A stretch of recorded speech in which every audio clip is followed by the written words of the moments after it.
जिनमें पटेल, जिनमें कुशवाहा, जिनमें मौर्य, शाक्य और पाल, प्रजापति, कश्यप, सैनी, ये जो समाज है अब ये जागरूक समाज हो रहा है।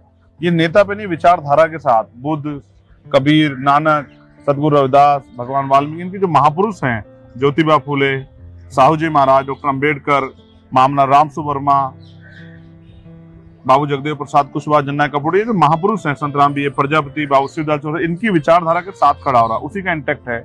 वही कारण है कि उनके अंदर विचार की शक्ति पैदा हो रही है, तो वो धार्मिक गुलाम नहीं बन रहे हैं, इसलिए अपनी वोट का सही प्रयोग कर रहे हैं। उनकी वोट का सही प्रयोग ये है कि भाजपा को कई जगह बहुत जो है बड़ी हार का सामना करना पड़ा। देश के प्रधानमंत्री भी बहुत कम वोटों से जीते, उनसे ज्यादा वोटों से उनके बहुत सारे मंत्री जीते। आप देखिए कितना बड़ा बदलाव है।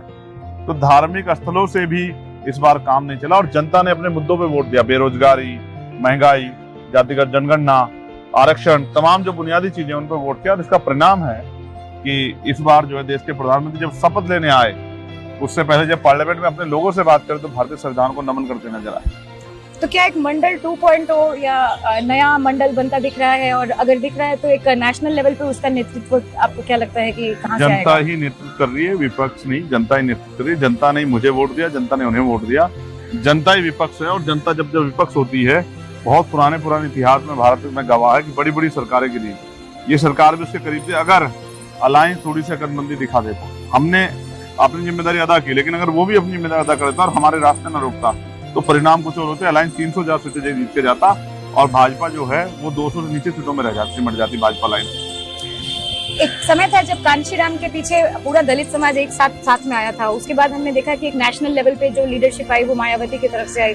क्या आपको लगता है कि अब आप अपने आप को उस जगह में देख रहे हैं जहाँ पे नेशनल लेवल पे आप लीडरशिप और कंसोलिडेशन कर पाए? मैं कंसोलिडेशन कर पाऊंगा, इसका मुझे भरोसा है, क्योंकि एक बहुत बड़ा संगठन हमारे साथ बीमार में आजाद समाज पार्टी का। लेकिन मान्यवर कांशीराम साहब हमारे नेता हैं, बहन जी हमारी नेता हैं, वो बहुत उन्होंने काम किया समाज के लिए। मैं उनके जैसा नहीं हो सकता हूँ, लेकिन मैं उनके अधूरे काम को पूरा करने के लिए मैं उसमें संघर्ष कर रहा हूँ।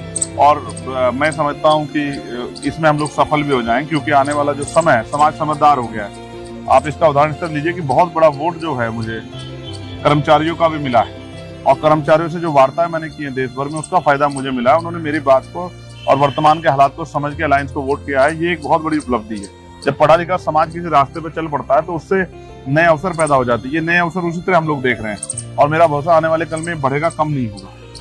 आप सांसद बन के नगीना के लिए या अपने क्षेत्र के लिए सबसे पहला क्या सोच रहे हैं कि क्या सबसे पहले करना? सबसे पहले मैं प्रयास करूंगा कि नगीना में बेरोजगारी की बहुत बड़ी समस्या, बहुत दूर दूर तक अन्य प्रदेशों में, महाराष्ट्र, दिल्ली, पंजाब, हरियाणा, हमारे लोगों को जाना पड़ता है वहां से। तो मैं कोशिश करूंगा कि हमारे यहाँ इंडस्ट्रियल एरिया लगे और वहां से जो है रोजगार के साधन पैदा। उसके साथ साथ वहाँ गंगा है, गंगा के साथ पर्यटन का बहुत बड़ा व्यवसाय जो है जुड़ सकता है।